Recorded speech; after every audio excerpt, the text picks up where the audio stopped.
Hello, and welcome back to another update as we have breaking news from the Avdiivka front, and that is the Ukrainians have announced a complete withdrawal from the city of Avdiivka. This means that the Ukrainians now will give up all of their positions within the city of Avdiivka and withdraw from it. This will be a multi-step process. First off, they have already evacuated the farthest eastern parts. This was reported last night, but I had a feeling that that wouldn't just be it. So I waited with making a video until this morning, and I was right as throughout the night, Syrsky announced a complete withdrawal from the city. The first stage was to withdraw from the eastern outskirts. This includes the forest area, includes the water filtration station, it includes the dacha area here to the northeast. All of these areas to the eastern parts of Avdiivka were all withdrawn from first. Everything here to the east of these lines. There was also the withdrawal from the southern parts, which took place, and the Russians were about to close that cauldron there. Realizing that every position of the Ukrainians would end up in a cauldron bit by bit, as the Russians always attacked flanks and make sure to encircle some Ukrainian soldiers instead of just attacking them head on. And after sending multiple brigades as reinforcements to try and break out the Ukrainian soldiers, break the siege, or even just hold the city itself, all of these attempts failed. Syrsky then admitted defeat and decided to do a complete withdrawal from the city. This was announced at about 5 a.m. local time. This means that the Ukrainians throughout the night and the previous days were withdrawing bit by bit under fire by the Russians, as their only supply routes in and out of the city are very close to Russian lines, about 500 meters, just short of direct fire from small arms. This means that the Ukrainian withdrawal took place while the Russians were within direct fire range, and as such, the positions that were left, the groups of Ukrainian soldiers which left the city, which was reported by Russian sources to be small groups, about squad-sized units, going bit by bit, one by one, to try and be unnoticed, undetected, going through these roads. But the Russians would sometimes notice them and shoot at their positions with artillery, with their FPV drones, etc. So there was constant Russian bombardment on these roads where the Ukrainians were fleeing from. The second part of the withdrawal was to withdraw from the residential area itself. This withdrawal took place, actually started a long time ago, because withdrawing from that residential area is very difficult. What the Ukrainians did with this withdrawal was that they would go back a few blocks, and while they were going back, they would mine and booby trap all of the buildings, just like they did in Bakhmut, where after the Russians would take these positions, they would blow them up. The Russians were aware of this, so this is why we see all of the advances by the Russians were bit by bit, very slow advances, very small advances, as they were trying to make sure that the building they entered wasn't booby-trapped, that they would avoid a major explosion when they entered any, advanced any positions. So based on this information, we see that the Ukrainians announcing their withdrawal likely are left to the final stage, which is the Citadel area and the coke plant. These two positions are unlikely to be withdrawn from, well, at the very least very quickly. The Ukrainians may still withdraw from the Citadel area because there are really no significant supply roads in and out of the Citadel area. There's no real evacuation road, so it may already have been evacuated, but it's difficult to believe that the Ukrainians would give up such a heavily fortified position. Finally, the coke plant itself is not going to be withdrawn from because the Ukrainians still hold control over Lastoshkina here to the west. They still hold positions in the north by Berdishi. They still have a resupply road in and out of the coke plant. Although it is close to the front line, it is not under direct fire control. The current situation means that the Russians will spend the next couple of days, if not weeks, clearing the whole city from any booby traps if there are any soldiers left behind, because the Ukrainian withdrawal wasn't really the most well-planned withdrawal. They were withdrawing under direct fire of Russian soldiers, and they were in positions where some were left behind in some of the positions they withdrew from. This was reported by Ukrainian soldiers that they had to leave some behind to make the withdrawal, otherwise they would all have gotten encircled. So there was this situation that this withdrawal came as a consequence of the Russian advances rather than a plan by the Ukrainians.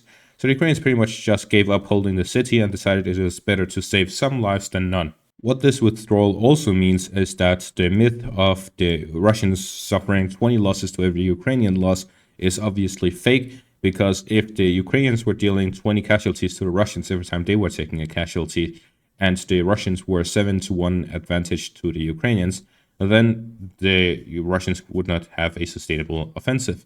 At the same time, even if it was 7-1, then they would still not or barely be sustainable, especially with the Ukrainian reinforcements coming. They should have been able to hold the city. This means that the manpower advantage, the firepower advantage of the Russians was bigger than the casualty advantage of the Ukrainians in the defense. This means if the Russians were 3-1, then the death ratio or casualty ratio between the two sides would be less than 3-1 in favor of the Ukrainians. And this means that the Russians would simply have a sustainable offensive operation, and as such, the Ukrainians would be unable to hold on to the city and were forced to withdraw. But what this means is that the Syrsky, General New Commandant-in-Chief Syrsky's first job on his new position was to hold the city of Avdiivka. This has failed. He admitted defeat. He'll likely just blame it on Seluzhny. But in either case, the Ukrainians now, with the withdrawal from the city, have saved lives, so it was the right decision to take. The biggest problem is that the decision was taken way too late, and as such, a lot of people suffered unnecessarily.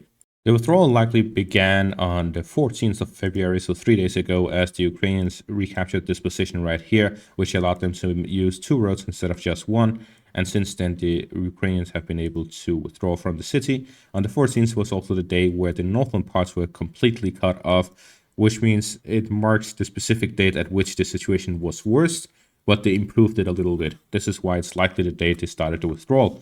And from that, we see that the Russians will likely capture the city of Avdiivka very quickly, and this would actually significantly change this section of the front line. The Russians will likely start operations on the flanks, attacking Sheverne, Tonenka, and so on, fighting in the northern parts towards Stepovo, Radeshi, even in the northern direction towards Novokalinove. And as I have a previous analysis of, the likely next target by the Russians would not be to go in a western direction. They would definitely plan that as well, but they would need to capture Krasnovarivka here to the south, Pervomaisky in the center, and so on. But they would likely focus their main forces to the north. The main reason for that is we have this line here, the Sloviansk-Konstantinivka line, where the Russians can now attack both from the direction of Bakhmut, but also the direction of Avdiivka. And as you can see, these are the 2 flanks of Konstantinivka. They can completely cut off Konstantinivka from its supplies by attacking from the south and the east. At the same time, we see that in the direction of Pokrovsk, this is one of the main supply hubs coming in and out of the Donetsk region. I have previously made a map that looked and mapped out all of the railways as well as main highways coming in and out of Donetsk. Based on that analysis, a lot of these supply roads meet in Pokrovsk. Pokrovsk is a major supply hub for everything in and out of Donetsk. The second road goes through Bervinkove to Kramatorsk. There's also one going to Sloviansk, and these are the main supply routes. Other than that, there is a connection from Pokrovsk to all of these locations, both from the north, from the south, from the west, and everything else. They are all well connected. So if Pokrovsk itself is cut off, it would leave only 2 supply routes in and out of the whole Donetsk region. At the same time, if the Russians manage to launch an offensive in the north, in the Luhansk-Kharkiv border, capture Liman, and recapture Izium, the Russians would be in a position where they can cut off all supply routes in and out of the Donetsk region. As such, the Russians would look to attack in the direction of Pokrovsk in and of itself. It would significantly decrease the amount of supplies coming in and out of this whole Donetsk region. But if they also launch an offensive to the north, combined with that, they would completely encircle the whole Donetsk region.